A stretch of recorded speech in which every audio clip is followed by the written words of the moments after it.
Hi everyone, welcome back. My name is Cassie and you're watching Cassie Sews, the channel dedicated to helping you become an expert home sewist from your home sewing studio. Today we are completing a journey on ironing board reviews. This has been exclusive to tabletop ironing board reviews simply because I've been on a shopping journey.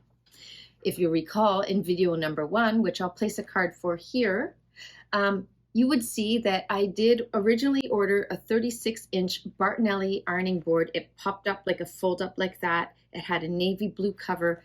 It was actually a very nice ironing board and I wished I could have kept it. But at the end of the day, I did feel that it was really made more for light use for people ironing clothes for work. There was a give to it that I wasn't totally comfortable with for someone doing a lot of heavy sewing and heavy ironing, pressing and steaming out heavy duty seams on various applications, whether it's tailoring, quilting, everyday sewing. I decided at the end of the day, it wasn't the right ironing board for me. So I sent it back. Then I did order another ironing board from the same company.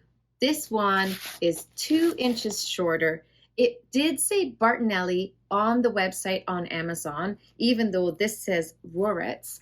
I'm not sure why it does like that, but I promise you, this is what I got off of Amazon that said Bartnelli. This one is a 34-inch, and you can see fold-out ironing board. It's got the fold-out legs. It has the mesh back. It has a hanging loop here. So that's the ironing board.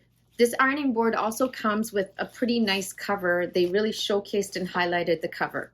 In my first video, if you recall, there was damage at the ends of the ironing board that I was pretty frustrated about because I had paid full price. This ironing board cover is perfect. It's in mint condition. I'll just show you all around. Right?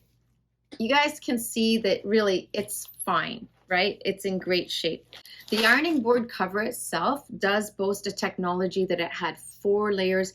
It had a thinner and then a thicker layer of batting, and then it had a heat reflective layer and then the fabric top or something like that. But it did have some technology to it to improve its durability and its performance. Another really nice feature about this ironing board is there's a hot zone at the end here. That's that metallic type stuff that it can stand heat for a measure of time. So if you just needed to rest your iron face down, or if you have a tailoring type iron like I do that always rests face down, this could stand it. This middle section that you can see here, that's a different shade of gray, this, they call it like a turbo zone, and this is to remove static from your iron so that when you're pressing clothes, it reduces that dry static. Pretty cool, huh? And then finally, from here to the end, this is just a printed fabric cover. So the question is, did I keep this? Ultimately, I did not. And here is why. In the one that was pictured on Amazon, the back of this had a metal bar running all the way through it. So it was like a support bar. Now without that support bar, let me see if I can show you the way I can just push with my thumb. Do you see how much the back of this is moving?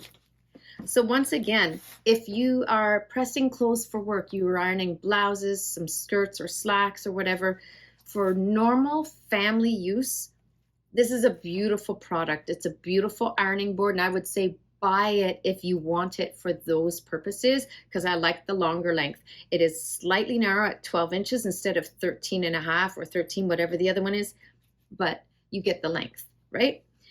But again, this comes down to you do need to purchase for what you're using, right? Buy for your needs. And if you don't need a heavy duty ironing board, don't worry about it. If you do need a heavy duty ironing board, you need to shop accordingly. So at the end of the day, that's gonna go. So then from here, what did I decide to do? Let me show you.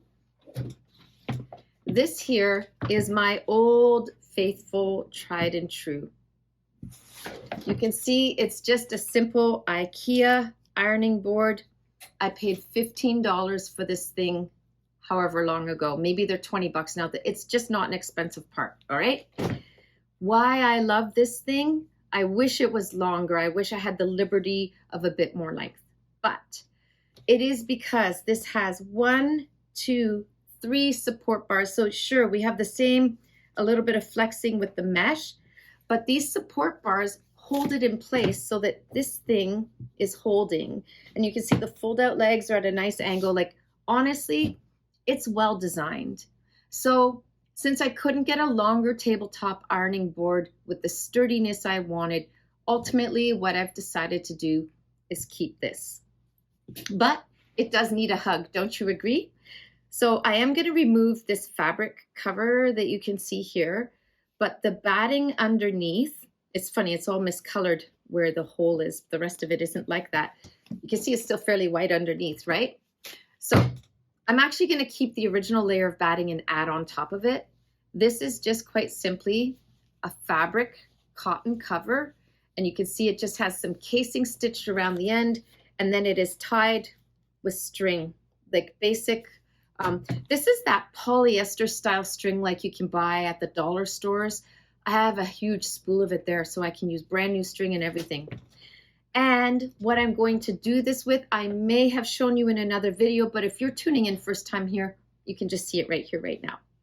So what I'm going to do here is I own this, this is a leftover piece from another project. So this is where we put our scraps to use, right? This, as you can see, is about 1/8 of an inch thick, I guess. It has the glue on one side. You can feel the little bumps. So this is fusible batting. And so when you press it with an iron, that glue is going to melt onto whatever fabric you wish it to be against. So I'm going to use this to add a new layer of batting on top of the original one to just give it a little more cushion, but it'll still have a nice firm feeling top because it's not too squishy. And then, I don't know, I may have shown you guys this. I'll just show you here. Look at that. Isn't it beautiful?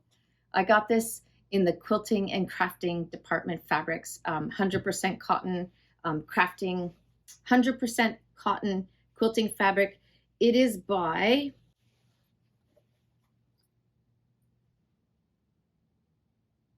this is Serenade by Whistler Studio Pattern number 51228, and it's by Windham Fabrics, so Windham. All right, so if you're ever trying to scout out the same fabric, you could search online and you might find this somewhere online as well. So there it is. You guys have been on my ironing board journey with me, and you can see that at the end of the day, I'm just going to renovate what I already have. But I would recommend either of those ironing boards I reviewed to anyone wanting it for ordinary household use. They're great. So anyways, guys, I want to thank you for tuning in and watching with me.